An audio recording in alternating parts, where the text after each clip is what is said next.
안녕하세요. 오늘은 위대한 영화감독 시리즈 3편의 주인공 드니 빌레도 감독의 2021년 작품 듄을 살펴보려고 합니다.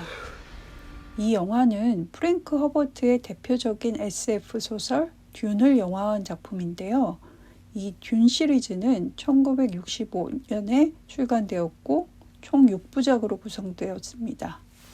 드니 빌레브 감독은 이미 고등학교 시절에 듄 시리즈를 좋아했었고 영화 감독으로 데뷔한 이후 듄을 영화하고 싶다는 이야기를 한 적이 있었다고 해요. 이렇게 듄에 대한 애정이 각별해서였는지 듄처럼 영화하기 힘든 작품을 웅장하면서도 세련된 스타일로 원작 팬들도 만족해할 만한 영화로 만들었다고 생각합니다. 영화 듄은 소설 6부작 중 1권의 내용을 바탕으로 만들어졌고 스토리를 간략하게 소개드리면 주인공 폴 아트레이데스가 원수 가문인 하코넨에 의해서 아버지 레토 공작을 잃고 어머니 제시카와 함께 사막을 떠돌게 됩니다. 다행히 이 사막의 프레멘 전사들을 만나서 그들과 함께하면서 아버지를 죽인 원수 하코넨과 황제에게 복수하는 것을 예고하면서 끝이 납니다. 한마디로 한 영웅이 자신의 원수를 갚기 위해 복수를 하는 일반적인 영웅 서사의 플롯을 따르고 있지만 이 폴이라는 영웅은 상하기만 한 캐릭터가 아닙니다. 폴은 훗날 자신의 이름으로 치러지는 종교 전쟁에서 많은 사람들이 희생당할 것을 예견하면서도 그 전쟁을 막지 못하는 예언자이자 악당이며 인간과 신의 경계에 선 복잡한 캐릭터입니다. 이 영화의 러닝타임은 무려 155분인데요. 2시간 35분이라는 긴 시간 끝에 폴이 메시아로서 자신의 운명을 깨닫고 복수를 시작한다는 이야기가 비로소 시작됩니다. 한마디로 영화 듄은 듄 파트 2를 위한 긴 예고편처럼 느껴지는데요. 이 점은 한편의 영화로서 이야기의 완결성을 보여주지 못한다는 비난을 받을 수도 있지만 듄처럼 방대한 세계관을 가진 이야기를 풀어내기 위해서는 어쩔 수 없었다는 생각이 들기도 합니다. 저는 이 영화에서 가장 시각적으로 아름답고 인상적이었던 것이 바로 사막입니다. 스타워즈를 비롯한 많은 SF 영화들에서 사막이 등장을 했지만 그곳의 사막은 황량함 그 자체라면 듄의 사막은 생명력이 느껴지는 아름다운 곳이었습니다. 이렇게 사막을 생명력 넘치는 아름다운 곳으로 표현한 것은 바로 원작자인 프랭크 허버트의 뜻인데요. 프랭크 허버트는 듄 소설을 쓰기 전에는 프리랜서 기자였다고 합니다.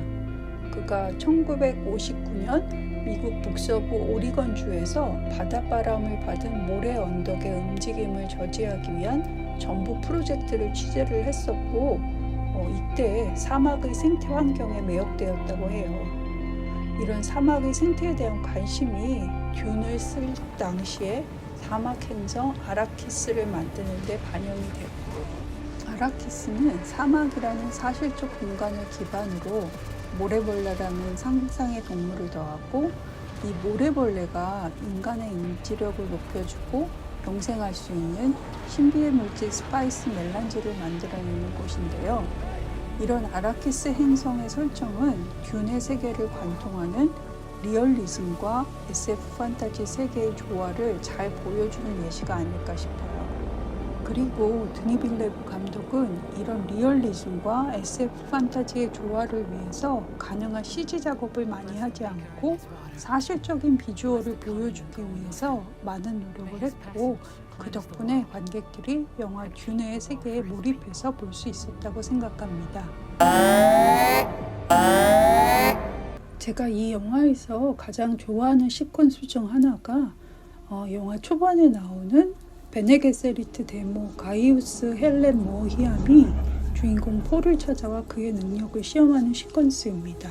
이 시퀀스를 좋아하는 이유는 빛과 어둠의 대비를 보여주는 굉장하면서도 비밀스러운 영상과 음악감독 한스 짐머가 여성 보컬의 목소리로 만들어낸 신비한 음악이 멋진 조화를 이룰 뿐 아니라 영웅으로서의 폴의 삶이 고통이 될 것이라는 걸 느껴내주기 때문입니다.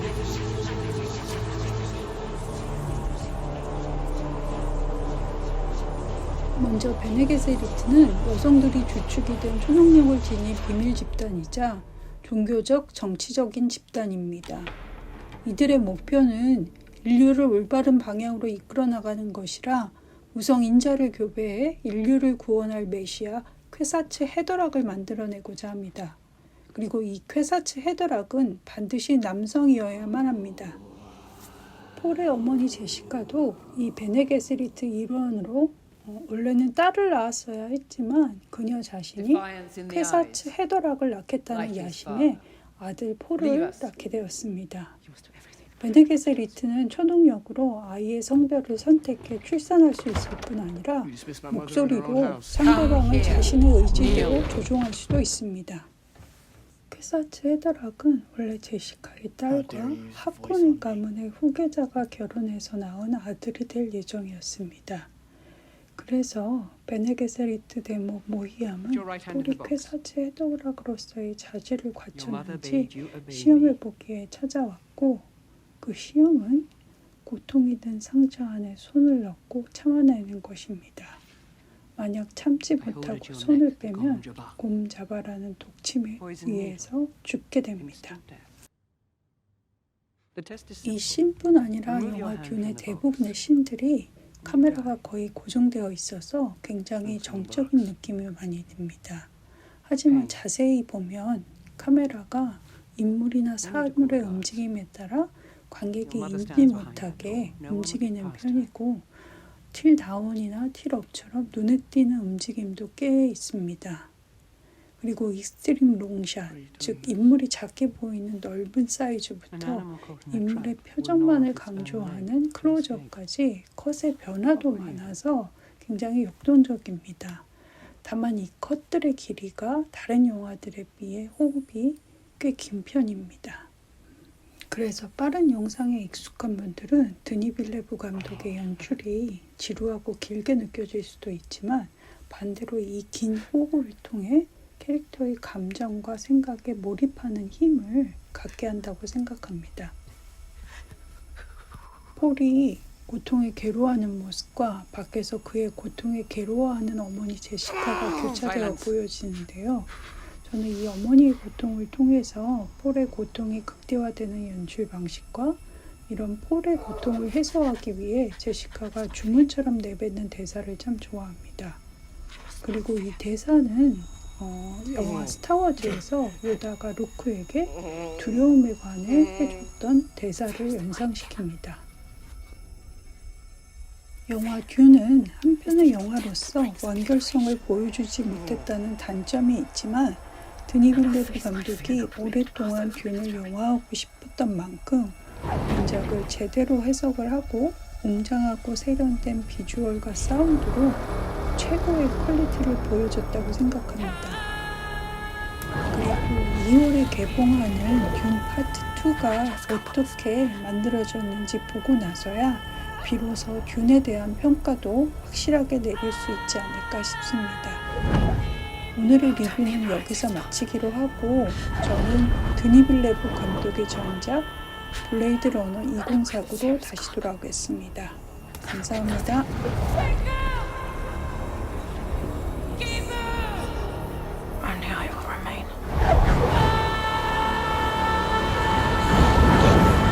Enough.